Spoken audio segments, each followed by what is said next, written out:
नमस्कार विद्यार्थियों। पिछली कक्षा के अंदर हमने राजनीतिक संस्कृति के निर्धारक जो तत्व है और राजनीतिक संस्कृति की विशेषताओं के बारे में अध्ययन किया कि उसकी क्या क्या विशेषताएं होती है। आज हम राजनीतिक संस्कृति के प्रकार के बारे में अध्ययन करेंगे कि राजनीतिक संस्कृति को किस किस रूप में, किन किन प्रकारों के रूप में परिभाषित किया जाता है, इसके कौन कौन से प्रकार है। तो आइए देखते हैं। राजनीतिक संस्कृति का वर्गीकरण का आधार ये है कि व्यक्तियों द्वारा राजनीतिक व्यवस्था में किस रूप और किस सीमा तक भाग लिया जाता है। इस आधार पर आमेंड और वर्बो ने 3 प्रकार की राजनीतिक संस्कृति बताई। किसने? आमेंड और वर्बा ने।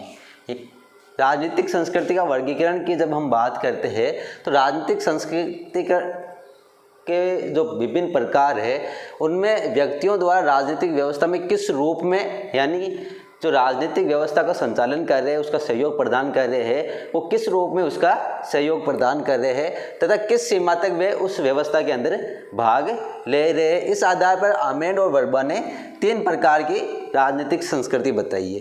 कौन कौन सी? संकीर्ण संस्कृति, अधीन या प्रजाभावी संस्कृति, तीसरी है सहभागी संस्कृति। तो 3 संस्कृतियाँ बताइए आमेंड और वर्बा ने। कौन कौन सी? संकीर्ण संस्कृति, अधीन या प्रजाभावी संस्कृति, सहभागी संस्कृति। इन तीनों संस्कृतियाँ के अंदर क्या होता है ये देखते हैं अब आगे। पहली है संकीर्ण संस्कृति। संकीर्ण संस्कृति, इसके अंतर्गत नागरिकों को ना तो राजनीतिक मुद्दों की जानकारी होती है और ना ही अपनी राजनीतिक भूमिका की समझ होती है। संकीर्ण का शब्द से है कि बहुत ही कम। तो इसके अंदर जो नागरिक होते हैं राष्ट्र के, उनको राजनीति के बारे में किसी प्रकार की जानकारी नहीं होती है और नहीं वो राजनीति में किस प्रकार की भूमिका अदा कर रहे इसकी जानकारी होती है। तो इस प्रकार के जो राष्ट्र होते हैं जहाँ पर इस प्रकार की व्यवस्था होती है, जहाँ पर नागरिकों को राजनीति के बारे में कोई भी जानकारी नहीं होती है, उन राष्ट्रों की जो राजनीतिक संस्कृति है वे संकीर्ण राजनीति के अंतर्गत आते हैं। और ये किसने बताया है? आमेंड और वर्बा ने। दूसरा जो प्रकार था अधीन या प्रजाभावी संस्कृति। इसके अंतर्गत नागरिकों को राजनीतिक मुद्दों की जानकारी तो होती है किंतु उन्हें अपनी राजनीतिक भूमिका की समझ नहीं होती है।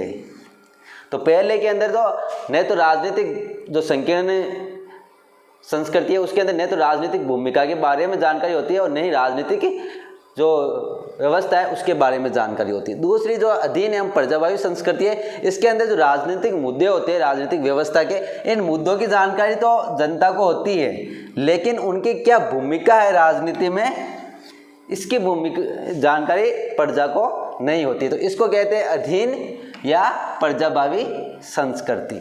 इसके अंदर राजनीतिक मुद्दों की तो जानकारी प्रजा को होती है लेकिन अपनी भूमिका के बारे में इनको जानकारी नहीं होती है। अब तीसरा है सहभागी संस्कृति। इसके अंतर्गत नागरिकों के राजनीतिक मुद्दों और अपनी भूमिका दोनों की समझ होती है कि राजनीतिक मुद्दे कौन कौन से हैं और भूमिका अपनी उस राजनीति में किस प्रकार की है। तो तीसरी है सहभागी राजनीति। तो तीनों के अंदर अगर हम एक स्पष्ट छोटे रूप में देखते हैं, देखिए संकीर्ण,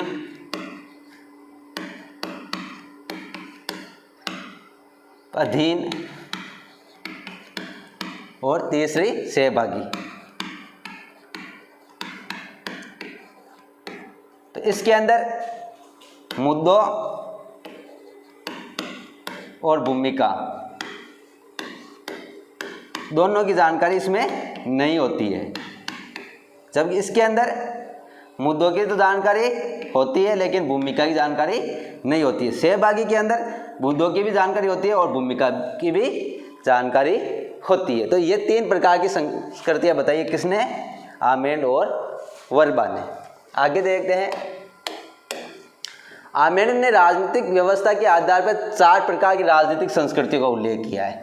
आमेंड ने बाद में 4 प्रकार की अलग राजनीतिक संस्कृतियाँ बताई है। कौन कौन सी? पहली है एंग्लो अमेरिकी राजनीतिक व्यवस्था। एंग्लो अमेरिकी राजनीतिक व्यवस्था। दूसरी है महाद्वीपीय यूरोपीय राजनीतिक व्यवस्था। तीसरी गैर पश्चिमी अथवा पूर्व औद्योगिक राजनीतिक व्यवस्था। चौथी है सर्वाधिकारवादी राजनीतिक व्यवस्था। तो ये 4 प्रकार की राजनीतिक व्यवस्था आमेन ने बताई है। ये चारों कौन कौन सी है देखते हैं एक एक करके। पहली आंग्ल अमेरिकी राजनीतिक व्यवस्था। ब्रिटेन अमेरिका जैसे देशों में सामंजस्यकारी उदारवादी मूल्यों वाली लोकतांत्रिक राजनीतिक संस्कृति है, वहाँ पर इस प्रकार की राजनीतिक व्यवस्था पाई जाती है। किस प्रकार की? आंग्ल अमेरिकी राजनीतिक संस्कृति। जो ब्रिटेन और अमेरिकी जो देश है, इस प्रकार की देश है जहाँ पर ब्रिटेन और अमेरिका के अंदर जिस प्रकार की राजनीतिक व्यवस्था है, जहाँ पर सामंजस्यकारी उदारवादी मूल्यों और लोकतांत्रिक भावना वाली है। तो इस प्रकार की जहाँ पर भी राजनीतिक संस्कृति पाई जाती है जिन जिन राष्ट्रों में, वहाँ पर आमेन ने आंग्ल अमेरिकी राजनीतिक व्यवस्था के रूप में परिभाषित किया उस राजनीतिक। दूसरी है महाद्वीपीय यूरोपियन राजनीतिक व्यवस्था। फ्रांस, जर्मनी इत्यादि देशों में उदारवादी लोकतांत्रिक व्यवस्था के बावजूद एक राजनीतिक संस्कृति की बजाय कई उप संस्कृतियाँ और परिणाम स्वरूप हिंसात्मक संघर्ष से उत्पन्न राजनीतिक संस्कृतियां भी दृष्टिगोचर होती है। तो उस संस्कृति को एक अलग रूप में परिभाषित किया है आमेन ने, क्योंकि वहाँ पर उदारवादी लोकतांत्रिक व्यवस्था तो है, कहाँ पर? जर्मनी, फ्रांस के अंदर, तो जो यूरोपियन देश, लेकिन वहाँ पर अलग अलग छोटी छोटी उप संस्कृतियाँ बन गई है जो हिंसात्मक संघर्ष के रूप में परिणाम दे रही है। तो उसको अलग नाम से परिभाषित किया आमेन ने, जिसका नाम दिया महाद्वीपीय यूरोपियन राजनीतिक व्यवस्था। तीसरा है पश्चिमी, गैर पश्चिमी तथा पूर्व औद्योगिक राजनीतिक व्यवस्था। गैर पश्चिमी तथा पूर्व औद्योगिक राजनीतिक व्यवस्था। एशिया तथा अफ्रीका के अनेक पूर्व उपनिवेश जहाँ औद्योगिक आर्थिक विकास और लोकतंत्र अभी नवजात या अल्प विकसित अवस्था में है, वहाँ पर इस प्रकार की व्यवस्था पाई जाती है। गैर पश्चिमी एवं पूर्व औद्योगिक राजनीतिक व्यवस्था कहाँ पाई जाती है? एशिया और अफ्रीका के वह देश जो अभी अभी अपनी गुलामी से आज़ाद हुए, जहाँ पर औद्योगिक और आर्थिक विकास तथा लोकतंत्र की स्थापना अभी अभी हुई है, वे अपनी नवजात यानी अभी अभी जन्मी है अल्प विकसित व्यवस्था है, जहाँ पर लोकतंत्र की और औद्योगिक आर्थिक विकास की। और इस प्रकार की व्यवस्था कहाँ है? जो अभी हाल ही में आज़ाद हुए हैं, अपनी गुलामी से, उपनिवेश से दूर हुए। पहले वो अन्य देशों की गुलामी या उपनिवेश रहे हैं, वहाँ पर इस प्रकार की व्यवस्था पाई जाती है। अगला है सर्वाधिकारवादी राजनीतिक व्यवस्था।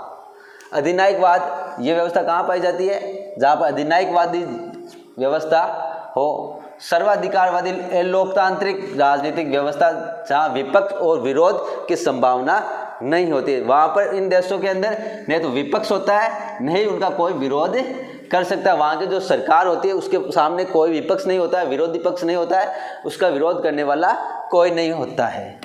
तो वहाँ पर सर्वाधिकारवादी राजनीतिक व्यवस्था पाई जाती है। एक जो सत्ता होती है उसके पास सभी प्रकार के अधिकार होते हैं।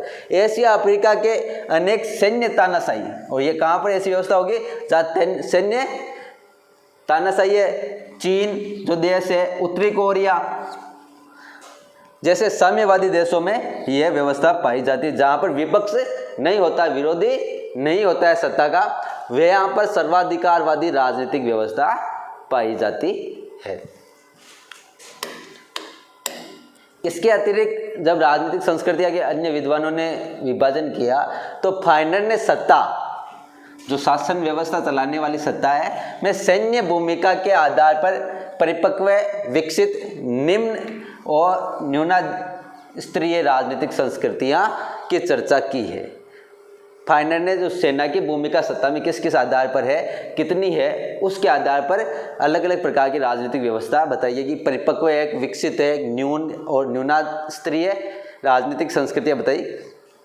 जो परिपक्व राजनीतिक संस्कृति है वहाँ पर सैन्य सत्ता की भूमिका न्यून होती है, यानी कि जो सत्ता है उसमें सेना की जो भूमिका सबसे कम होगी वह राजनीतिक संस्कृति परिपक्व होगी, और बाकियों में क्रम से बढ़ जाएगी। और धीरे धीरे जैसे जैसे राजनीति के अंदर सत्ता की भूमिका बढ़ती जाएगी, जैसे सबसे कम परिपक्व में उससे ज़्यादा विकसित में, उससे ज़्यादा न्यून में और उससे ज़्यादा न्यून स्तरीय राजनीतिक संस्कृति है, उसके अंदर सेना की भूमिका होगी। तो सबसे ज़्यादा राजनीतिक के अंदर सेना की भूमिका वाली राजनीतिक संस्कृति कौन होगी?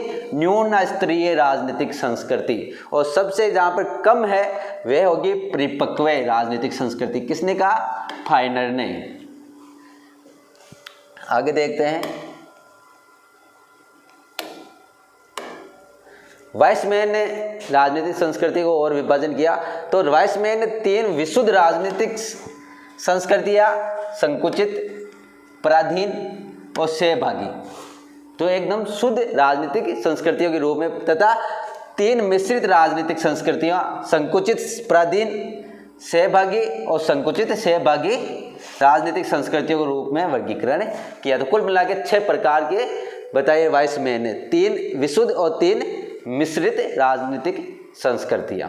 तो आज हमने राजनीतिक संस्कृतियों के बारे के अंदर पढ़ा कि राजनीतिक संस्कृतियां किन किन प्रकारों में विभाजित किन किन विद्वानों ने की है। अगली कक्षा के अंदर हम राजनीतिक संस्कृति और राजनीतिक समाजीकरण के अंदर आपस में क्या संबंध है, इसके बारे में अध्ययन करेंगे। तब तक के लिए नमस्कार।